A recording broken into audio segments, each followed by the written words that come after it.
Lalapit na naman po sila sa inyo, dala-dala po yung AIX. Yung AKAP, yung tupad.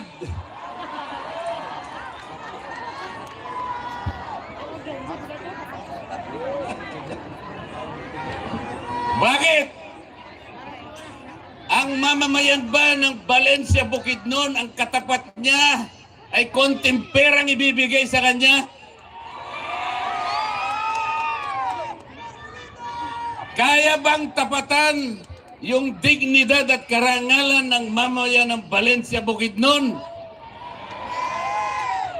Kaya bang pasayahin lang kayo sa isang araw? Pagkatapos yung lahat ng araw, malungkot na kayong lahat. This is not how to govern the country. Hindi ito in governance. Hindi tungkulin ng congressman o senador na siya mismo ang magdala ng AIX, ng AKAP, ng tupad. Kayabangan po yun, pagpapasikat yun. Hindi dapat mangyari yun. Kasi ang akala nila, pag inabutan po kayo ng konting pera, parang utang na loob nyo sa kanila. Hindi po ganun eh. Dapat kasi hindi na pinadadaan sa mga congressmen para hindi sila makapagyabang, para hindi nyo tanawin ng utang na loob. Kung ako lamang ang masusunod po, total konting pera lang naman yun eh. Magsakripisyo na tayong lahat. Pag lumalapit si congressman o kaya si senator, kandidato, kung kaya ninyong gawin, huwag na nating tanggapin. Kung kaya ha, kung gusto nyong tanggapin nyo, total sa inyo naman yun eh. Pero huwag kayong magpapasalamat sa kanila dahil pera ninyo yan. Correct! Hindi nila pera yan. Hindi galing sa bulsa nila yan. Ngunit kung kaya ninyong huwag tanggapin. Halimbawa, ma'am, halimbawa, inaabot niya sa'yo. Sinabi ni ma'am, Kong, sa'yo na lang yan. Hindi mo kayang bilhin ang aking dignidad. Alam po ninyo, parang sampal sa mga mukha nila yun. Sapagkat nung inimpeach ang Vice President, hindi ka man lang nilapitan. Bakit? Gusto mo bang i-impeach ang Vice President? Ayaw mo eh. Pero siya gusto niya sapagkat alam na ninyo magkano ba ang dahilan. Magkano?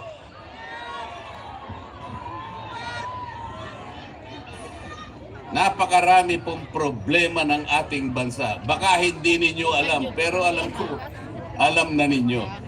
Ang presyo po ng pangunahing bilihin sa ating bansa ngayon, lalong-lalo na ang pagkain, napakataas po.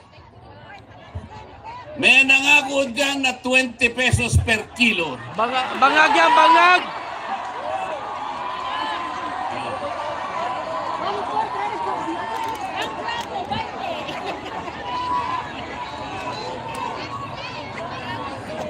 Uy, pabalik-balik na yung mga senador nila.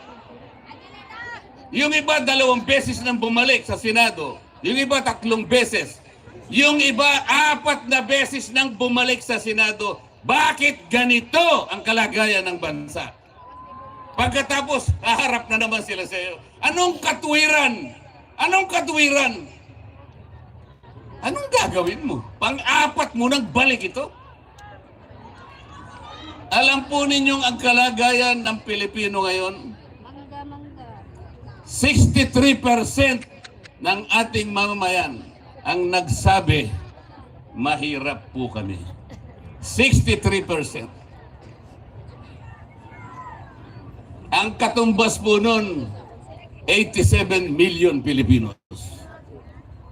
Bakit po nangyari? Ito ang pinakamataas na pagsasabi na sila'y mahirap in 21 years. Pagkatapos, haharap na naman sila sa inyo. Haharap na naman sila sa inyo. Sus Mariosep naman, hindi pa. Haharap ka na naman sa akin.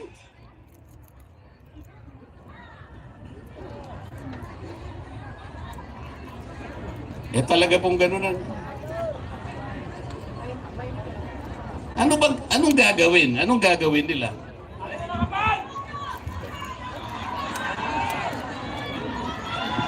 Ang kuryente sa bansang ito ay pinakamataas sa buong Asya. Ang layunin ng batas na ginawa noong 2001 nung ginawa yung EPIRA, ito yung batas sa kuryente, 24 years ago. 24 na taon nang nakararaan. Ano po ang pangunahing layunin kung bakit ginawa yung batas na yon? Ibigay ang kuryente sa mamamayang Pilipino sa murang halaga. Yon ang pangunahing layunin. After 24 years, kabaligtaran ang nangyari. Pinakamataas sa buong Asya ang singil ng kuryente sa ating bansa. After 24 years, walang nangyari. So in 24 years, there is a continuing violation of the law. Bakit? Wala pong nagbabantay.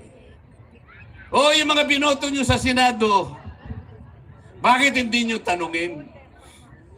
Senator, hindi ba ginawa na po nyo itong batas na to 24 years ago? Ang layunin pala ibaba ang kuryente. Ano ba yung mura sa Bisaya? Barato! Barato. Barato ba ang kuryente? Sa Valencia, Bukidnon? Bakit hindi natin tanungin? Lalapit na naman sa inyo eh. Ha? May dala-dala namang akap eh. Hindi na kayo magtatanong, may akap eh, ha? AX! Tupad! Wag po. Meron kayong kapangyarihan, palitan natin ang sistema. Palitan natin ang sistema.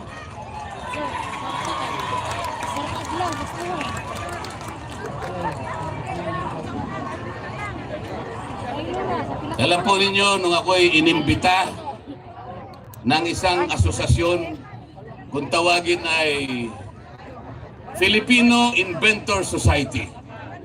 Marami na po ako napuntahan ng mga organisasyon. Marami na po. Pati po yung organisasyon ng mga midwives, yung mga hilot. Kinausap ko na lahat yan. Ang hindi ko na lang nakausap ay yung asosasyon ng mga punerarya. Okay ba tayo dyan? Okay ba signal natin dyan mga kababayan? Pero kung iimbitahan nila ako, pupunta ako pero pasasama ako kay Pastor Dan. Bakit ko po binanggit yung asosasyon ng okay po, Filipino maraming salamat po, Inventor salamat po. Okay po. Kasi po, ang dami pa lang na-invento. Okay, Dote. Sila pa lang naka-invento ng karaoke. Sila pa lang naka-invento ng yoyo. Sila rin ang naka-invento ng bamboo incubator. Yung unsinkable portable boat, sila naka-invento. Yung 3-in-1 jeepney. Pati yung banana ketchup. Pilipino pa lang naka-invento. Napakarami. Alam po ninyo kung ano yung nakalimutan nila na imbentuhin? Tinanong ko sila eh. Para hindi na ako nahihirapan ng mga kababayan natin tuwing eleksyon para piliin kung sino yung karapat-dapat.